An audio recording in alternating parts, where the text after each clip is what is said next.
البرودكشن وقع.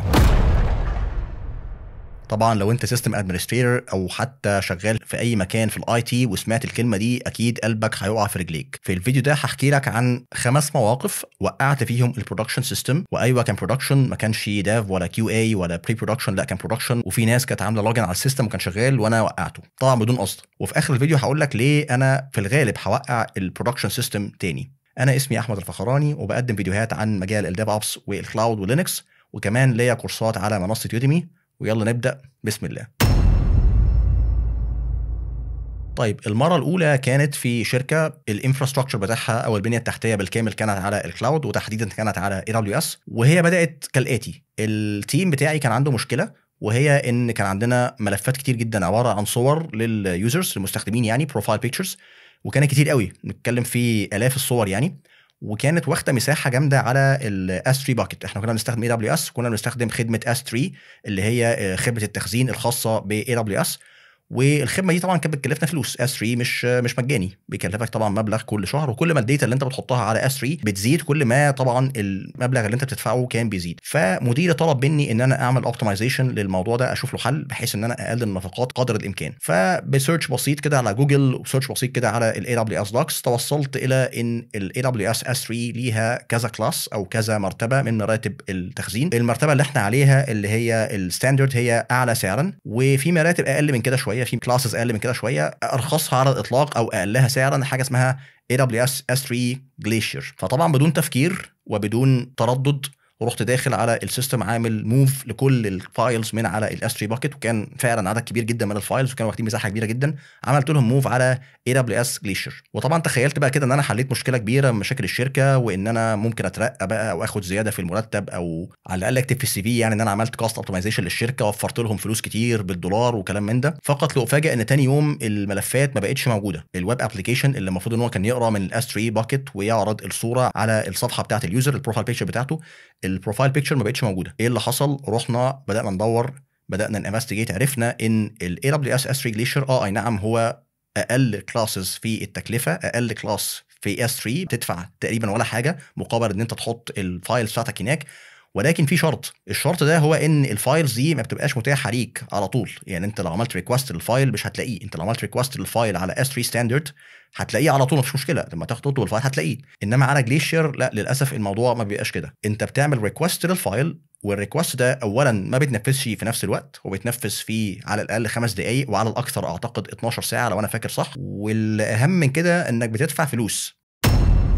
الفايل بتاعك اللي انت عملت له ستور على اس 3 لما بتحب تعمله ريستور او لما بتحب ترجعه تاني بتدفع فلوس. طبعا مش فلوس كتير بس لازالت فلوس. فطبعا دي كانت صدمه كبيره، لان احنا كان عندنا الاف الفايلز، حرفيا الاف الفايلز كلها راحت على جليشر، واحنا محتاجين الاف الفايلز دي دلوقتي. ما ينفعش اليوزر يدخل على البروفايل ما يلاقيش البروفايل بيكتشر بتاعته راحت فين. فطبعا قضيت الويك اند كله بحاول ان انا ارجع الفايلز، والحمد لله رجعتهم. استخدمنا سكريبتات باستخدام بايثون وباش سكريبتنج وشويه تولز كده، قدرنا ان احنا نرجع الفايلز في اقل من 24 ساعه. الحمد لله كانوا كلهم رجعوا، والحمد لله برضو المبلغ اللي اندفع ما كانش كبير يعني، من فضل ربنا يعني. فدي كانت اول مره اوقع فيها برودكشن.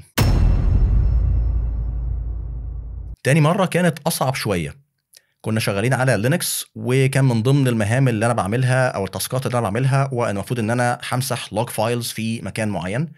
فطبعا الناس اللي اشتغلت لينكس عارفه ان انت لما بتيجي تمسح فايل او دايركتوري بتعمل rm-f لو انت عايز تعمل فورس، يعني ما يسالكش هل انت فعلا عايز تدلت الفايل ده او لا. وبعديها لو انت عايز تدلت كل الفايلز او الدايركتوريز اللي في مكان معين بتبقى استريسك، يعني rm-rf استريسك او نجمه. فانت كده بتقول له لو سمحت امسح كل الفايلز والدايركتوريز اللي موجوده في المكان اللي انا واقف فيه ايا كان اسمها. بس كان في مشكله بسيطه، ان انا كنت واقف على روت. فرجاء لو انت شغال على لينكس او يونكس او حتى ماك او اس او اي سيستم بيستخدم اللينكس شيل، لو سمحت ما تستخدمش الكوماند ده وانت واقف على روت. ليه؟ لانه بكل بساطه هيمسح لك كل الفايلز والدايركتوريز اللي على الروت فايل سيستم. بمعنى اخر هيمسح لك كل الملفات اللي على الاوبريتنج سيستم بالكامل. والمشكله ان اللينكس هنا، ودي من الحاجات اللي هي تخوفك منه شويه، ان اللينكس مش هيقول لك لا. يعني دي مشكله. يعني ويندوز مثلا لو حاولت تعمل حاجه زي كده مش هيرضى، يعني في فايلز بروتكتد، في سيستم فايلز بروتكتد، حتى لو حاولت تلغيها مش هيرضى، هيقول لك الفايل ده is being used by another process، في بروسيس بتستخدم الفايل ده فانا مش هينفع امسحه. لينكس مش هيقول لك لا حرفيا. لو قلت له rm-rf سلاش او استريسك وانت واقف على سلاش اللي هي روت يعني، هيمسح لك كل الفايلز والدايركتوريز. فطبعا الحمد لله لحسن الحظ ان احنا كان عندنا باك اب للاوبريتنج سيستم ده، باك اب للمكنه دي يعني، فعلى طول وقعنا المكنه وعملنا ريستور لاخر باك اب كان موجود. وكان في طبعا داون تايم لا باس به، بس الحمد لله قدرنا ان احنا نرجع تاني اوبريشنال في وقت قصير. المره الثالثه ما كانتش في شركه، ولكن كانت في بيزنس خاص بيا، ويب سايت. كنت عامل لنفسي ويب سايت يعني، وكنت عامل له دومين نيم عن طريق شركه جو دادي المشهوره اللي هي بتسجل من خلالها الدومين نيمز. وكنت كل فتره بدخل على البلوج بشوف الرياكشنز عامله ازاي، الناس بتقرا البلوج ولا لا، هل في فيوز ولا لا، وهكذا. لحد ما في مره سبتها فتره طويله، كنت مسافر، انا فاكر كنت بره البلد يعني، وكنت عندي شغل، وسبت البلوج لفتره ما بصيتش عليها 10 ايام تقريبا. وبعدين كنت في وقت فاضي كده، فقلت طب ما ابص عليها اشوف الاخبار ايه، بقالي فتره ما بصيتش. فكتبت اسم الدومين، اسم الويب سايت بتاعي يعني. فقط لأفاجأ بحاجه غريبه قدامي، افاجئ بموقع مش تمام، صور مش مظبوطه وكلام مش مظبوط، حاجه طبعا استحاله اكون حطيتها او استحاله اكون عملت لها ابلود عندي على الويب سايت. طبعا اول حاجه جت في بالي ان السيستم اتعمل له هاك، اكيد حد قدر يدخل على اللينكس ماشين اللي هي عليها الويب سايت، وقدر ان هو يغير الفايلز اللي عندي ويحط فايلز ثانيه. انا فاكر ساعتها ان الويب سايت ده كان على AWS، واي دبليو اس من الصعب شويه ان انت تعمل عليها هاكينج. طبعا اي حاجه في الدنيا ممكن تعمل عليها هاكينج، بس في اي دبليو اس انا كنت عامل عليها سكيورتي بريكوشنز شديده شويه يعني. كنت بستخدم مالتي فاكتور اوثنتيكيشن، وكان في سكيورتي جروبس، وما ينفعش حد يدخل على الماشين الا من خلال اي بيات معينه. فاللي هو الدنيا كانت مقفله يعني، كان صعب قوي ان حد يدخل على اي دبليو اس يعمل هاك. بس هو المشكله ان الضربه جات لي من مكان ما كنتش اتوقعه، جات لي من جو دادي نفسه. للاسف الشديد الباسورد اللي انا كنت عاملها للاكونت بتاعي على جو دادي، اللي هو من خلاله انا بعمل مانجمنت للدي ان اس نيمز بتاعتي والدومين نيمز، كانت باسورد ضعيفه جدا، وكانت مبنيه على ما يسمى بالديكشنري وورد، اللي هو كلمه في الانجليش، مجرد كلمه انجليزيه وخلاص، ما فيهاش بقى سبيشال كاركترز ولا ارقام ولا اي حاجه، وكانت حتى 8 حروف او حتى اقل من 8 حروف. فكان سهل جدا ان اي حد يعمل لها جاسنج.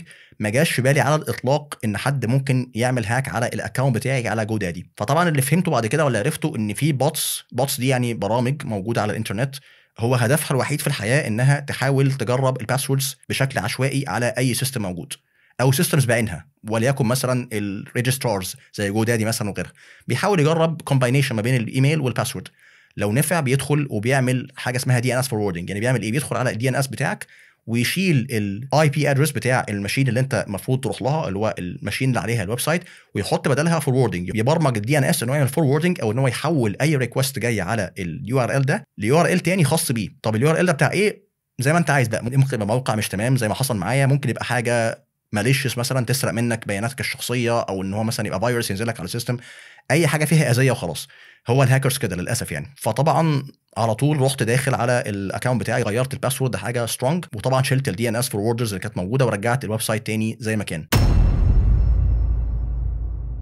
المره الرابعه كانت برضو بيزنس خاص، وكنت ساعتها ما بشتغلش على اي دبليو اس، كنت شغال مع ويب هوستنج كومباني، للاسف مش فاكر اسمها، بس كانت خدمتهم سيئه جدا جدا يعني. الكلام ده من حوالي 10 سنين او اكتر، وحصل خلاف معاهم، وكنت متضايق جدا من الخدمه، وقلت لهم خلاص انا همشي، هاخد الفايلز بتاعتي وهروح على ويب هوستنج كومباني تانية، وخلاص انا مش عايز حاجه منكم، وخلاص هقفل الاكونت. وبالفعل نقلت الفايلز بتاعتي من الويب هوستنج القديم للويب هوستنج الجديد، خلاص فتحت معاهم اكونت ونقلت الفايلز، ورحت داخل على الدي ان اس اللي هو بيشاور على الويب هوستنج القديم، رحت محوله على الويب هوستنج الجديد. بس المشكله ان انا مباشره بعد ما عملت الحركه دي، لان انا طبعا كنت متضايق من الشركه القديمه وكنت فعلا عايز اقفل الاكونت، قلت لهم انا خلاص كده خدت الفايلز بتاعتي، لو سمحت اقفلي الاكونت، انا مش عايز ادفع فلوس تاني، انا عايز اقفل الاكونت بتاعي معاكم وخلاص كده انا علاقتي بيكم انتهت.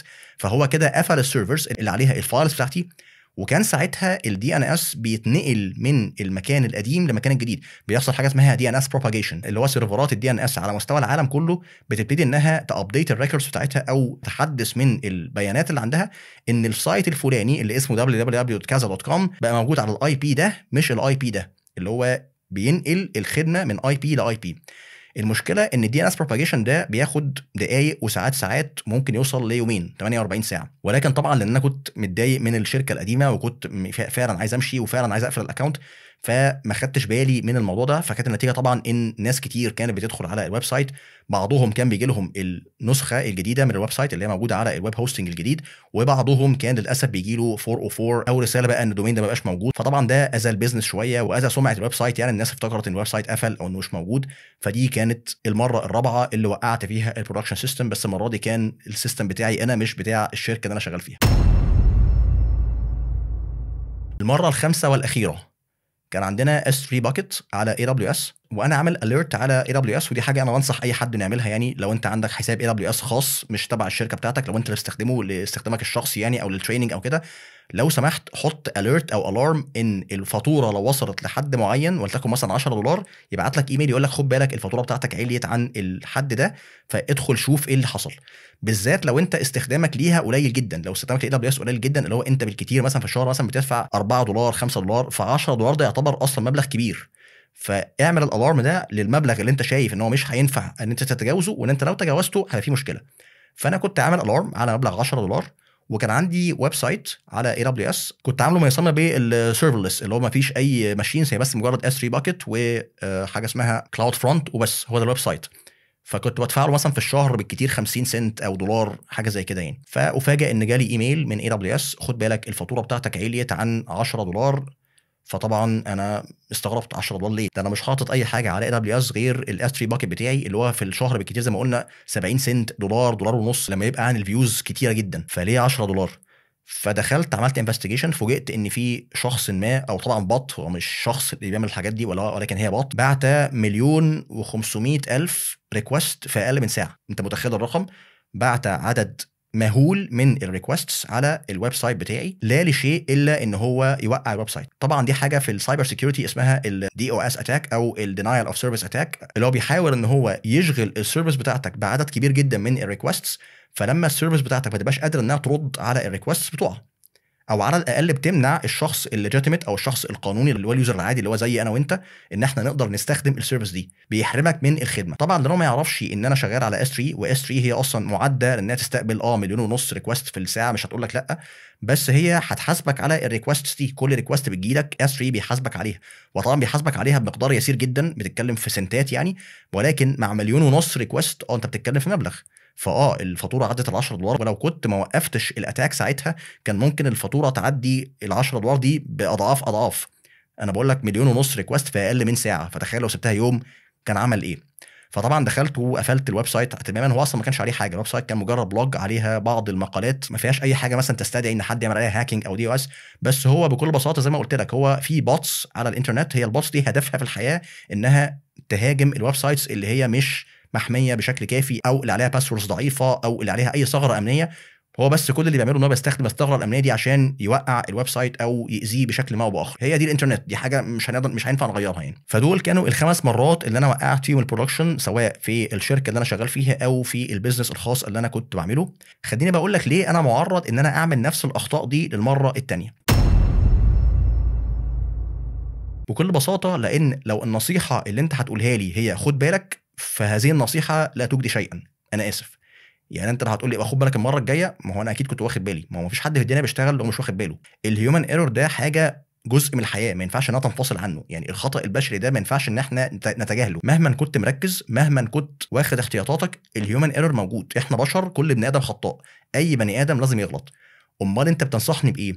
انصحك ان انت تساعد نفسك ان انت ما تغلطش، ان انت مركز وكل حاجه، ولكن انت معرض انك تخطئ، ففي حاجه او حاجات معينه انت هتعملها هتمنعك من الخطا. زي ايه؟ خلينا ناخدهم واحده واحده. الخطا الاولاني لما نقلت الفايلز للاس 3 جليشير من غير ما اخد بالي ان انت عشان ترجع الفايلز من جليشير هتاخد وقت وهتدفع فلوس. طبعا لازم اقرا الدوكيومنتيشن كويس، كان لازم اقرا كل الديتيلز بتاعه السيرفيس واعرف ايه مزاياها وايه عيوبها. بس مش بس كده، لازم يبقى عندك تيست انفايرمنت، ده تيست انفايرمنت واثنين وثلاثه كمان، علشان تجرب فيهم حاجه زي كده قبل ما تجربها على البرودكشن. ما ينفعش ان انت يبقى عندك فكره مهما كنت فاكر انها نيره، مهما كنت فاكر انها ذكيه وهتقدر من خلالها ان انت تحقق حاجه للشركه او توفر نفقات او كذا، الحماس ساعات هيدفعك ان انت تنفذ الفكره دي على طول عشان تشوف النتائج بسرعه. صدقني ده غلط. لازم اي خطوه هتاخدها على البرودكشن يتعمل لها الاول اسسمنت كويس جدا على انفايرمنتس اخرى، يبقى عندك مثلا ديف وتست وستيجنج وبري برودكشن مثلا، اوكي. ولازم يكون عندك اوتوميتد تيستنج، ان حتى التغيير اللي انت هتعمله ده مش انت اللي هتعمله تيستنج ولا حتى الكيو اي، ده انت هيبقى عندك تولز متخصصه تتاكد ان السيستم بتاعك شغال وشغال بالشكل المظبوط بعد ما التشينج ده حصل، بعد ما التغيير ده حصل. فطبعا لو كنت انا جربت الخطوه دي على الديف او على التست قبل ما اجربها على البرودكشن، كنت هلاقي ان انا لما هودي الفايلز بتاعتي لاس 3 جليشير عشان ارجعها تاني هحتاج ادفع فلوس، وهحتاج كمان ان انا استنى وقت. فلا، انا مش هينفع استخدم جليشير في حاجه زي كده، ممكن استخدم كلاس تاني غير الجليشير اقدر من خلاله ان انا اجيب الفايلز وقت ما انا عايز من غير ما ادفع فلوس، وفي نفس الوقت اقلل نفقاتي شويه. يعني في كلاسز تانية الاس 3 ممكن تنفع للسيناريو اللي انا بتكلم عليه غير جليشير. الخطا الثاني ان انت تدلت الفايلز من على الروت فايل سيستم. اولا وثانيا واخيرا اوعى تقف على الروت فايل سيستم باي حال، ولو وقفت عليه وقف عليه لفتره وجيزه جدا وبعد كده تنقل. تقف عليه يعني ايه؟ الناس اللي شغاله لينكس هتبقى عارفه انا بتكلم على ايه بالظبط. هتعمل سي دي سلاش بس عشان تعمل حاجه معينه، ويستحسن ما تعملهاش. يعني يستحسن انت دايما دايما دايما تقف في الهوم بتاعك، اقف في الهوم، اقف في سلاش تامب، اقف في اي فايل سيستم غير الروت. ولو عايز تاكسس الروت اكسسه بشكل ريلاتيف. يعني مثلا لو عايز تدلت فايل من على الروت وانت على الهوم rm سلاش كذا، وتبقى شايف قدامك الباث الريلاتيف او الابسولوت باث. وفي برضه حاجه تانية ممكن تعملها، انا شخصيا كنت بستخدمها، ان انت تغير لون البرومبت بتاع البرودكشن. يعني كل البرومبت مثلا بتبقى الخلفيه سوداء والكلام مثلا باللون الابيض او الاخضر مثلا. لا، في البرودكشن احنا غيرنا البرومبت، خلينا البرومبت باللون الاحمر. لو انت داخل على البرودكشن سيستم هتلاقي البرومبت اوتوماتيك اتغير بقى احمر. فتبقى دايما واخد بالك ان انت دلوقتي لوجد ان على البرودكشن، انت مش على الديف ولا على التيست ولا على الكيو اي، انت على البرودكشن. فتاخد بالك كويس قوي من اي كوماند انت هتعمله. وزي ما بقول لك حتى لو انت واخد بالك والهيومن ايرور از بوسيبل، زي ما قلنا ان الخطا البشري وارد انه يحصل، لو سمحت ما توقفش على سلاش، اقف على اي باث تاني غير السلاش. الخطا الثالث استخدام الباسورد الضعيفه او الويك باسورد على سيرفيس زي جودادي. دايما استخدم باسورد مانجر، ما تتعاملش مع الباسوردز على انها حاجه انت بتخترعها، مثلا تاريخ ميلادي واسمي الاخير، او مثلا اسم شخص انا بقرا كتبه. لا، بلاش انت تخمن الباسورد بتاعتك رجاء. استخدم باسورد مانجر. في باسورد مانجرز كتير زي مثلا بيت ووردن وغيرها، ومنها فري ومنها بايد. شوف انت الحاجه اللي تناسبك اكتر ايه واستخدمها. الباسورد مانجر ميزته ان هو يقدر يعمل لك جنريت الباسورد اوتوماتيك. يعني تقول له اعمل لي باسورد، هو هيعمل لك باسورد ما ينفعش ان حد يخمنها. مجموعه عشوائيه من الحروف والارقام والسبيشال كاركترز ما ينفعش باي حال من الاحوال ان حد يخمنها، لان هي لا تعني اي شيء، مجرد مجموعه عشوائيه من الحروف والارقام. وممكن تقول له انا عايز الباسورد دي تبقى ليها لينث معين او طول معين، زي مثلا 16 كاركتر. كل طبعا ما الباسورد تطول كل ما تبقى اصعب في انها يتعمل لها هاك. واوعى تستخدم نفس الباسورد حتى لو كانت كومبلكس، حتى لو كانت صعبه. اوعى تستخدم نفس الباسورد لاكتر من سيستم في نفس الوقت. ودي ميزه الباسورد مانجر، ان هو بيحفظ لك كل باسورد استخدمت لانهي سيستم. فتقدر ان انت لما تدخل على السيستم بدل ما تفتكر الباسورد، تفتح الباسورد مانجر بتاعك وتعمل كوبي للباسورد اللي السيستم ده هيستخدمها وتعمل لها بيست في الخانه بتاعه الباسورد. فكده انت مش محتاج تحفظ باسورد ولا محتاج ان انت تخمن الباسورد. رابع خطا، لما نقلت الفايلز من البروفايدر للبروفايدر الاخر وقفلت البروفايدر القديم من غير ما اخد بالي ان الدي ان اس بروباجيشن ما كانش لسه خلص. في خدمات دلوقتي تقدر من خلالها تعرف هل الدي ان اس بروباجيشن خلص ولا لا. ما انت ممكن تقول لي انا هستنى دقيقه 2 10 دقائق، بس هعرف منين؟ يعني هعرف منين المستخدم مثلا اللي في الهند او اللي في كندا او اللي في استراليا لو دخل على الويب سايت بتاعي هيلاقي الدي ان اس الجديد؟ اقول لك انا هسيبه مثلا 3 4 ايام وارجع تاني؟ لا، ما تسيبوش 3 4 ايام وترجع تاني. في خدمات النهارده مثلا زي whatsmydns.net، الخدمه دي تقدر من خلالها تحط اي دومين نيم وتشوف هل الدومين نيم ده موجود على كل دي ان اس سيرفرز اللي على مستوى العالم ولا لا. هل الدي ان اس بروباجيشن على مستوى العالم عارف الدي ان اس ده ولا لا. فتقدر ان انت لو عملت تغيير في الدي ان اس سيرفر بتاعك، لو انت على بابليك دي ان اس يعني وعايز تعرف البروباجيشن خلص ولا لا، خش على سيرفيس زي whatsmydns.net وراقب بنفسك الدي ان اس بروباجيشن لحد ما يخلص تماما. هيخلص بقى في دقيقتين 3 4 ايا كان، وبعديها اقفل السيرفر القديم عشان تضمن ان ما حدش يدخل على الدومين يو ار ال بتاعك ويفاجئ ان السيرفيس مش موجود. خامس حاجه طبعا الدي او اس اتاك اللي حصل على الاس 3 باكيت. طبعا لو انت بتستخدم اي ويب سيرفر بالذات لو على الكلاود وبتقدم منه خدمه بابليك زي مثلا بلوج او ويب ابلكيشن او ايا كان، لازم يبقى عندك ليفل من السكيورتي، ليفل من النتورك سكيورتي. على سبيل المثال مثلا حاجه زي الاي دبليو اس واف او الدبليو اي اف، دي خدمه من خلالها بتقدر ان انت تمنع حاجه زي الدي او اس اتاك الى جانب عدد كبير من السايبر اتاكس الاخرى. طبعا الخدمه مش مجانيه، هي الخدمه بتدفع لها فلوس كل شهر، ولكن ما هو المفروض ان انت الويب سايت بتاعك ده انت بتستخدمه فور بزنس، يعني المفروض ان انت بتجني من وراه ربح. فالمفروض ان جزء من ربحك ده يدخل في الاستثمار، ان انت بتستثمر في ان انت بتحمي البيزنس بتاعك من السايبر اتاكس. اما لو الويب سايت بتاعك مجرد هوايه او هوبي، يعني بلاش تبقى انت الهوست او انت اللي بتنظم الانفراستراكشر بتاعتك، روح لبروفايدر يكون بيعمل لك الخدمه دي اوتوماتيك زي مثلا نتليفاي او هيروكو. او مثلا ممكن تكتب المقالات بتاعتك على سايت زي ميديوم. يعني مثلا لو كل الهدف من البلوج بتاعتك انك تكتب مقالات، ممكن تكتبها على سايت زي ميديوم، وممكن حتى تربطه بالدومين نيم بتاعك. يعني ميديوم بيديك الاوبشن ده انك ممكن تبقى الدومين بتاعك مربوط بالمقالات بتاعتك على ميديوم. فكده انت بتسيب لهم مهمه ان هم يحموا نفسهم ضد الهجمات السايبر اتاكس والحاجات دي والهاكينج والدي او اس اتاكس والحاجات دي، وبتتفرغ انت ان انت تكتب المحتوى بتاعك. فدول كانوا 5 سيناريوهات وقعت فيهم البرودكشن للاسف، واتعلمت فيهم كتير. ارجو ان انت كمان تكون اتعلمت حاجه. شكرا على حسن المتابعه، واشوفكم في فيديو قادم ان شاء الله. السلام عليكم.